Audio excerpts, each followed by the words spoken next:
Vamos rezar juntos? Pelo sinal da Santa Cruz, livrai-nos Deus, nosso Senhor, dos nossos inimigos.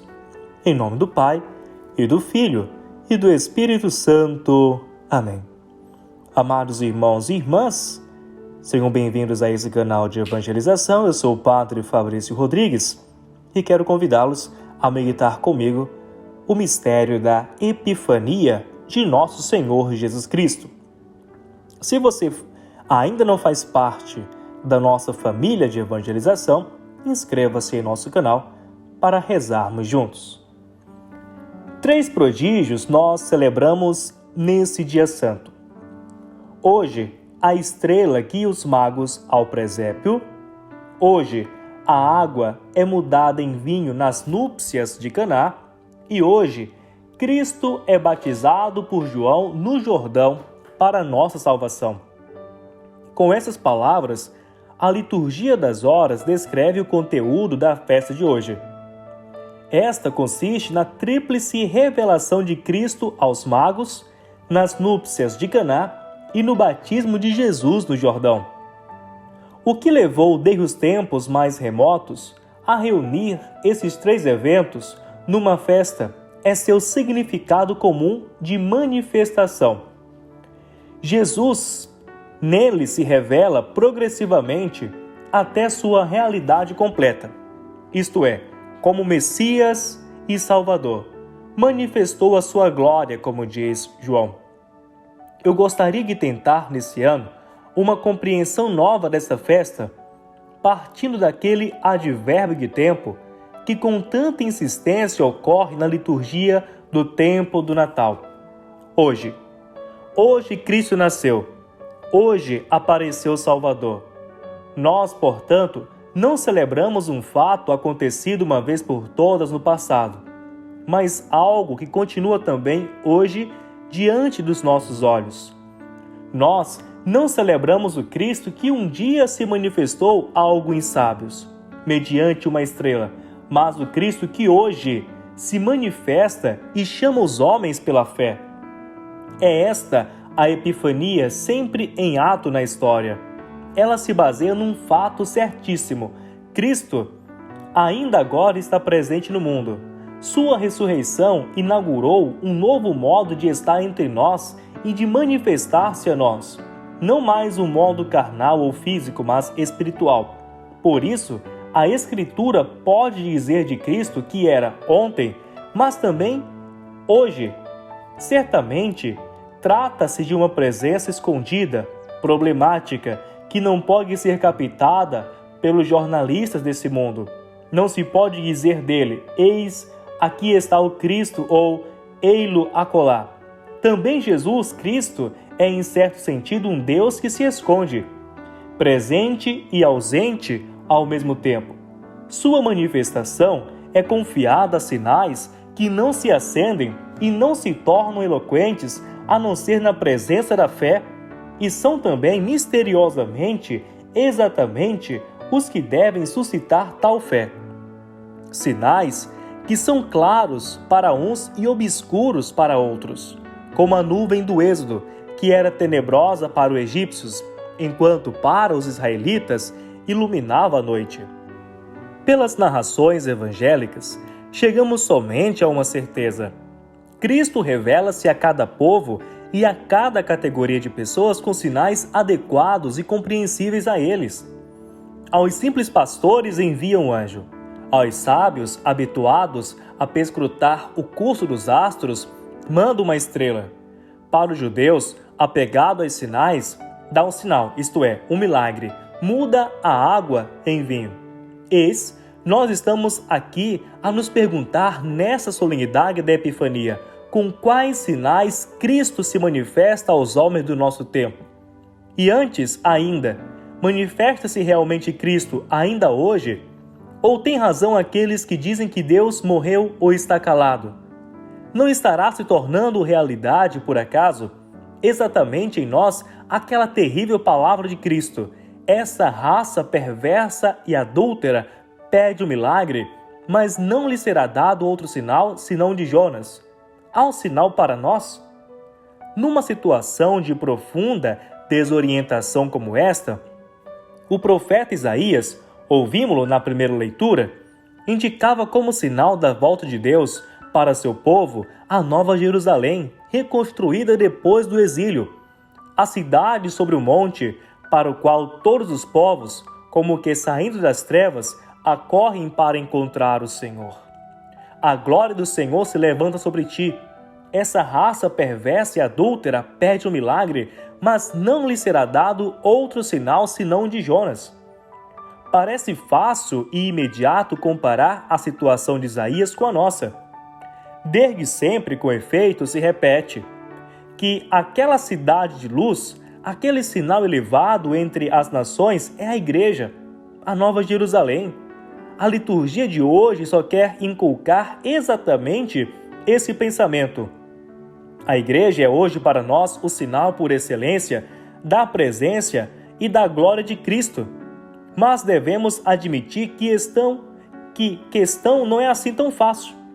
A igreja é hoje para muitos uma esposa velada, isto é, um sinal não reconhecível, um sinal de contradição. Não podemos mais partir dela com tanta segurança. Antes, a ela devemos chegar. De um lado, ela está próxima demais do significado de Cristo, do qual ela é o corpo, para ser também sinal dele. Por outro lado, ela é demais próxima do homem, demais mesclada com ele, com seus problemas e com suas fraquezas, para lhe servir de sinal de Deus. Eu creio que também hoje haja outros sinais que podem tornar manifesta a epifania de Cristo, sinais menos universais que aqueles que explicamos com a palavra igreja, mas pertencentes sempre ao seu âmbito ideal. O Concílio Vaticano II dedicou uma grande atenção a esses sinais, a que com uma expressão evangélica chamam os sinais do tempo. Na Constituição Gaudium et Spes, lemos: o povo de Deus esforça-se por discernir nos acontecimentos, nas exigências e nas aspirações de nossos tempos, em que participa com os outros homens, quais sejam os sinais verdadeiros da presença ou dos desígnios de Deus. Entre os sinais do nosso tempo, em que o concílio descobre a presença operante de Cristo, há o sentido de solidariedade e de interdependência que vai se articulando entre os povos, o ecumenismo dos cristãos, a promoção dos leigos, a libertação da mulher, o novo sentido da liberdade religiosa. Estes, porém, são sinais que a igreja recebe do mundo, mas do que dados ao mundo, e que ela deve perscrutar e interpretar. Quando Jesus falava dos sinais dos tempos, entendia, sobretudo, os sinais dos tempos messiânicos que ele dava ao mundo. Os cegos veem, os coxos andam, os leprosos são limpos, os surdos ouvem, os mortos ressuscitam, o evangelho é anunciado aos pobres. Há hoje desses sinais? É certo que existem, mas como naquela época eles aconteceram em volta de Jesus, por mais grandiosos que fossem, podem ter passado totalmente despercebidos por aqueles que não se deixavam envolver, por quem era distraído e procurava outras notícias. Às vezes ficamos perplexos ao constatar a pouca repercussão de certos acontecimentos da época envolvendo Jesus.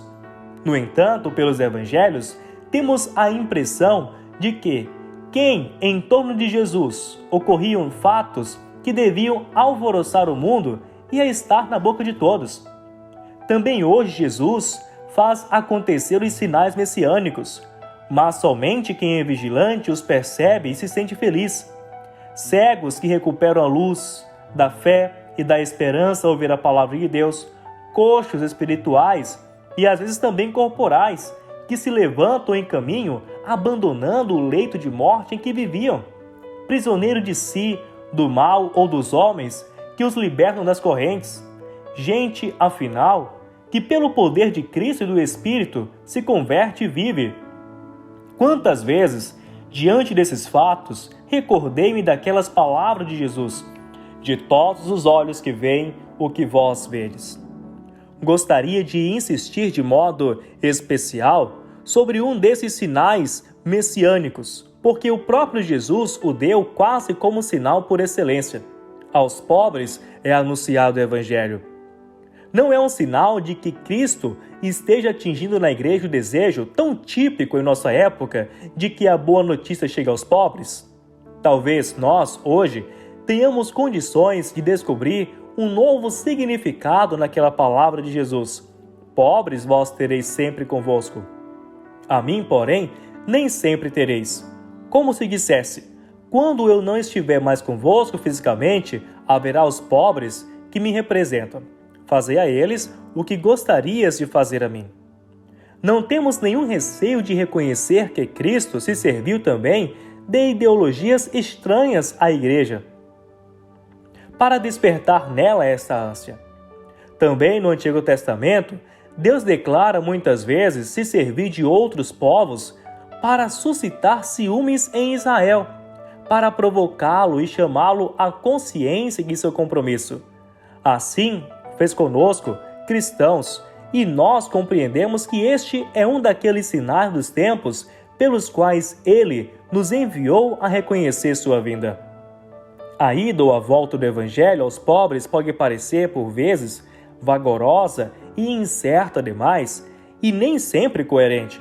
Mas seria injusto negar que em toda a igreja está acontecendo um interesse, um zelo e, o que é também um sinal, um remorso a respeito dos pobres, sejam eles indivíduos ou povos inteiros. É uma consciência nova que manifesta o poder da palavra de Cristo. É um sinal de que o inexorável transcurso do tempo, que tudo sepulta, não pode sepultar essa presença de Cristo, engoli-la, digeri-la, como não conseguiram a morte e o túmulo. Que nenhuma cultura ou civilização, nem mesmo a materialista, conseguiu nem conseguirá jamais frear-lhe a corrida. Nossa época o encontra com toda a sua força de contestação como um sinal indelével da presença de Deus ao mundo. Deus se fez conhecer em Judá, diziam os hebreus. Deus se manifesta em Judá, nós dizemos. Cristo se manifesta na igreja. Eis, esforcei-me para descobrir com vocês os sinais da epifania de Cristo que continuam ao redor de nós. Outros sinais existem com certeza, além dos mencionados. No Evangelho lemos, em certo ponto, que Jesus começou a censurar as cidades onde tinha feito grande número de seus milagres por terem recusado arrepender-se. Ai de ti, Corazim! Ai de ti, Betsaida! Quem sabe se não somos também, nós, uma daquelas cidades onde Jesus realizou a maior parte dos sinais. A cada um de nós, a tarefa urgente de descobrir e valorizar esses sinais para se converter. A cada um de nós, a tarefa de tornar-se um sinal da presença de Cristo ao mundo. Vamos nos consagrar à nossa Mãe. Ó minha Senhora e minha Mãe, eu me ofereço inteiramente tudo a vós, e em prova da minha devoção para convosco, eu vos consagro nesse dia os meus olhos, os meus ouvidos, a minha boca, o meu coração e inteiramente todo o meu ser. E porque assim sou vossa, ó incomparável Mãe, guardai-me e defendei-me, como coisa e propriedade vossa. Amém. O Senhor esteja convosco, Ele está no meio de nós. Abençoe-vos Deus Todo-Poderoso, Pai, Filho e Espírito Santo. Amém.